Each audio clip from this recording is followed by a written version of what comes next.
Hello everyone, आपका स्वागत है IBS शिमला यूट्यूब चैनल पे। तो आज हम डिस्कस करने जा रहे हैं जो आपका HP सेक्रेटरीट क्लरिकल का जो एग्ज़ाम हुआ था उसके क्वांट सेक्शन के यानी कि मैथ सेक्शंस के क्वेश्चन जो आपके उस पेपर में पूछे गए थे उसके बारे में हम डिस्कस करने जा रहे हैं। तो आज हम इसी बारे में डिस्कस करेंगे। तो चलिए, फर्स्ट क्वेश्चन आपकी स्क्रीन पे जैसे आप देख रहे हैं, what is the nearest of 457 which is divisible by 11। 457 की निकट संख्या कौन सी है जो कि 11 से विभाज्य हो जाए? 457 के नज़दीक। अब देखेंगे चार ऑप्शन अगर यहाँ गिवन है तो चारों के चारों ऑप्शन में आपको यही चीज़ यहाँ पे देखने को मिलेगी कि ये 462 आपका नियर अबाउट है, 460 नियर अबाउट है, 451 नियर अबाउट है और 450 तो बिल्कुल नहीं है। लेकिन हमारे को 457 के करीब चाहिए क्वेश्चन को समझ आया जो कि 11 से विभाज्य हो जाएगी। तो देखिए, सबसे पहले इस क्वेश्चन को हमें बाय ऑप्शन ही हिट करना है। हमने देखना है कि ऑप्शन में कौन से ऐसे नंबर है, क्योंकि छोटे छोटे से नंबर है, आपका ज़्यादा समय इसमें व्यर्थ नहीं होगा।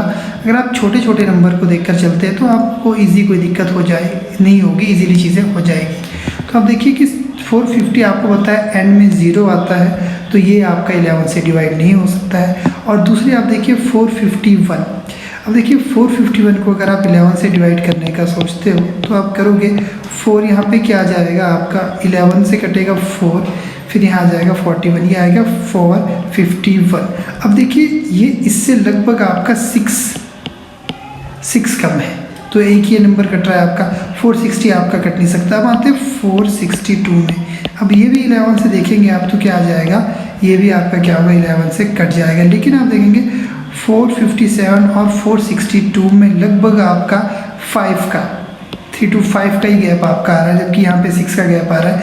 हमें नियरेस्ट इसका चाहिए तो आपका जो सही आंसर यहाँ पे बनेगा वो आपका बनेगा 462 यानी कि 462। जब भी इस तरह क्वेश्चन आपको नियरेस्ट को लेकर के आता है तो हमेशा ऑप्शन में आपको 2 ऐसे नंबर्स मिलेंगे जो कि प्रॉपरली डिविजिबल हो जाएंगे, कट जाएंगे। तो आपने बस ये इस चीज़ का ध्यान रखना है कि जो एग्जैक्ट नियर बाय आ जाए वही आपका जो है सही आंसर बनेगा। तो चलिए नेक्स्ट क्वेश्चन पे चलती है। नेक्स्ट क्वेश्चन में कहा है द सिंपलेस्ट फॉर्म ऑफ 69/92। 69/92 का सरलतम रूप बताना है आपको। सरलतम रूप देखिए क्या होता है। अभी ये जो नंबर है ये बहुत बड़ा है, अपने आप में ही क्या है, ये बड़ा है। 69/92 बड़ा नंबर आपका आ रहा है। तो कहने का मतलब ये होता है कि इसको सिंपलेस्ट फॉर्म जब हम करेंगे तो इसको बिल्कुल छोटे नंबर में हम करेंगे, कन्वर्ट करेंगे। और छोटा नंबर हमें इसमें ये देखना रहेगा कि भाई छोटा नंबर जो आपका बन रहा है यहाँ पे वो छोटा नंबर कौन सा है कि जिससे इसकी जो वैल्यूज़ है वो तो इसमें चेंज ना आए, लेकिन जो आंसर आपका सेम ही है। तो पहला क्वेश्चन आप देखिए, तो पहला ऑप्शन पे इसमें भी हम ऑप्शन से ही हिट करेंगे। तो देखिए आपका पहला ऑप्शन है 2/3। अब देखिए क्या 2 से 69 डिविजिबल होता है? बिल्कुल नहीं होता, तो ये इसकी सिंपलेस्ट फॉर्म नहीं हो सकती। अब दूसरे पे आ जाइए। दूसरे पे देखिए 3, क्या 3 से 69 हो सकता है? बिल्कुल हो सकता है। क्या 4 से 92 हो सकता है? तो बिल्कुल हो सकता है। लेकिन अगर ये नन ऑफ दीज यहाँ नहीं होता तो मैं डायरेक्टली बिना चेक किए बी ऑप्शन पे चले जाता। लेकिन नन ऑफ दीज है तो मुझे इसको एक बार अच्छे से चेक करना पड़ेगा। तो मैं एक नंबर को चेक कर लूँ, क्या 69 3 से पूरा डिविजिबल हो रहा है? 3 2 से क्या होते हैं 6, 3 3 से होते हैं 23, मतलब कि ये क्या हो जाएगा 23। अब 92 देखिए, क्या 92 4 से कट रहा है? 4 2 नहीं 8, आपके 4 3 12, तो ये 23 से कट रहा है। तो यस, आपका आंसर यहाँ पे जो सही बनेगा वो बनेगा आपका ऑप्शन बी यानी कि 3/4 सिंपलेस्ट फॉर्म, सरलतम रूप में देखेंगे। तो नेक्स्ट क्वेश्चन पे चलते हैं। नेक्स्ट आपको कहा गया है 25 बेस में आपको दिया गया है 0.0005। तो अगर आप देखिए तो यहाँ 25 आ रहा है, ठीक है। तो अगर आप इसको सिंपल करने का सोचेंगे तो देखेंगे 1 2 3 4 zeros, 4 0 बेस में क्या आ जाएगा आपका 5 ही रहेगा। तो जब आप इसको करेंगे तो ये कितना आ जाएगा, लगभग आपका इसके करीब आपका आ जाएगा, 50,000 के करीब आ जाएगा, और 50,000 आपका ऑप्शन नहीं है, तो आपका जो सही आंसर इसमें बनेगा वो बनेगा आपका नन ऑफ दीज, इनमें से कोई नहीं। नेक्स्ट अब देखिए कि A is 2 years older than B who is twice as old as C. If total of the ages of A, B, C be 27, then how old is B. तो जो B है वो कितना बड़ा होगा। तो देखिए कंपेयर किससे किया जा रहा है, सबसे पहले सी से कंपेयर किया जा रहा है। तो देखिए ए, बी और सी तीनों की एज की आपके पास बात की जा रही है कि B who is twice old age C. अगर मैं सी की बात यहाँ पे एक्स कर लूँ तो बी कितना हो जाएगा आपका 2x, लेकिन जो ए है वो 2 साल बड़ा है बी से, यानी कि 2x + 2। अब इन तीनों की एज का जो सम है यानी कि 2x + 2 + 2x + x कितना है आपका 27 ईयर। तो आपने किसकी एज निकालनी है, आपको ये वाली जो एज है वो आपको निकालनी है। तो अब सम कर लेंगे, कितना हो जाएगा 2 × 4 5x + 2 आपका बन जाएगा 27। तो 5x आ जाएगा आपका 25, x की वैल्यू आ जाएगी आपके पास 5, और अगर x की वैल्यू आपके पास 5 आ रही है तो b की वैल्यू कितनी आ जाएगी 5 × 2 यानी कि 10 ईयर, यानी कि 10 वर्ष। तो नेक्स्ट क्वेश्चन आपके पास दिया गया है 80% यानी 80/100, 50/100 एंड 250/134। तो आपने इसको सॉल्व जब आप करेंगे, बिल्कुल सिंप्लीफिकेशन का जो आपका ये क्वेश्चन इसमें दिया गया है, इसमें जो आपका आंसर बनेगा वो बनेगा आपका 17। जब आप इसको सॉल्व करेंगे तो 17 ऑप्शन में नहीं है, तो इसका आंसर आ जाएगा आपका नन ऑफ दीज। चलिए नेक्स्ट पे चलते हैं। तो देखिए राम एंड श्याम बताया गया कि राम और श्याम जो है वो किसी काम को करते हैं 8 दिनों में, और राम अकेले उस काम को करता है 12 दिनों में।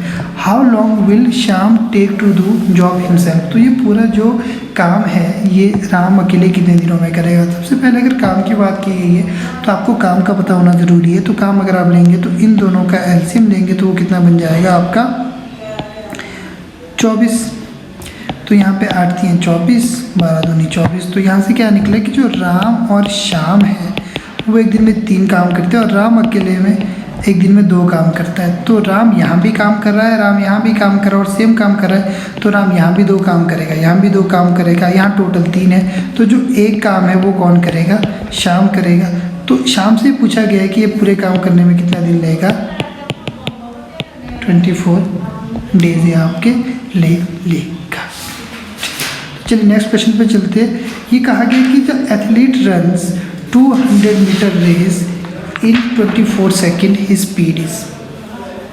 आपको बोला देखिए अब स्पीड कैसे निकाली जाती है। स्पीड निकाली जाती है डिस्टेंस अपॉन टाइम। स्पीड आपकी रहती है डिस्टेंस अपॉन टाइम। अब डिस्टेंस कितना है आपका, इसमें आपको 200 दिया गया है, आपको जो टाइम है वो कितना दिया गया है 24 दिया गया है। तो अब देखिए यहाँ 24 सेकेंड से यहाँ क्या है आपका आवर में। तो कभी भी अगर आपको सेकेंड से आवर में जाना हो तो आप क्या करेंगे 18/5 से मल्टीप्लाई करेंगे, जिससे आपका जो आंसर है वो बनेगा 30 km/h, यानी कि ऑप्शन डी। तो चलिए नेक्स्ट क्वेश्चन पे चलते हैं। कहा गया कि जो लार्जेस्ट साइड है बैम्बू की can be place square area is 100 square metre. आपसे पूछे कि largest side of bamboo that is placed a square area centimetre is. तो आपसे पूछा कि तो बांस की बड़ी साइज़ कितने साइज़ की होगी। तो देखिए जो एरिया ऑफ स्क्वायर आपको दिया गया है वो आपको 100 दिया गया है, और जो साइड ऑफ स्क्वायर क्यों हो जाएगा आपका, साइड आपका स्क्वायर पता है क्योंकि स्क्वायर की बात हो गई है। तो क्या होता है भुजा गुना भुजा, अगर हम बोलें तो 10 × 10 100 बना होगा। तो एक साइड कितनी की निकलेगी आपकी 10 मीटर की। तो लेंथ कितनी हो जाएगी इसकी, जितनी साइड में ये लग रही होगी, साइड इंटू स्क्वायर रूट। तो कितना आ जाएगा, मतलब इसका स्क्वायर रूट आ जाएगा। साइड कितना है आपका 10 है, और अगर आप देखेंगे तो स्क्वायर रूट किसका आ जाएगा 142। तो आपका जो राइट आंसर बनेगा वो बनेगा आपका 14.12। 14.12 इज द राइट आंसर। तो दोस्तों ये था हमारा सेक्टेड क्लर्क का जो कौन सेक्शन का डिटेल एनालिसिस। मैं उम्मीद करता हूँ आपको जो क्वेश्चंस है उसके बारे में कुछ क्लैरिटी आपको ज़रूर हुई होगी। तो अगर आप इसी तरह के वीडियोस और चाहते हैं और आने वाले टाइम में कोई भी नोटिफिकेशन हमसे चाह रहे हैं तो आप निश्चय ही IBS शिमला का जो है यूट्यूब चैनल सब्सक्राइब कर सकते हैं, फेसबुक पेज पे हमें फॉलो कर सकते हैं, इंस्टाग्राम पे फॉलो कर सकते हैं, टेलीग्राम में सर्च कर सकते हैं आप IBS इंस्टीट्यूट शिमला। और अगर फ़ोन के माध्यम से आप संपर्क करना चाह रहे हैं तो भी आप स्क्रीन पे दिए गए नंबर से जुड़ सकते हैं और ईमेल भी आप इस नंबर पे कर सकते हैं किसी भी इंफॉर्मेशन से लेने के लिए। तो दोस्तों आज के लिए बस इतना ही, फिर मिलते हैं। Good bye and have a nice day.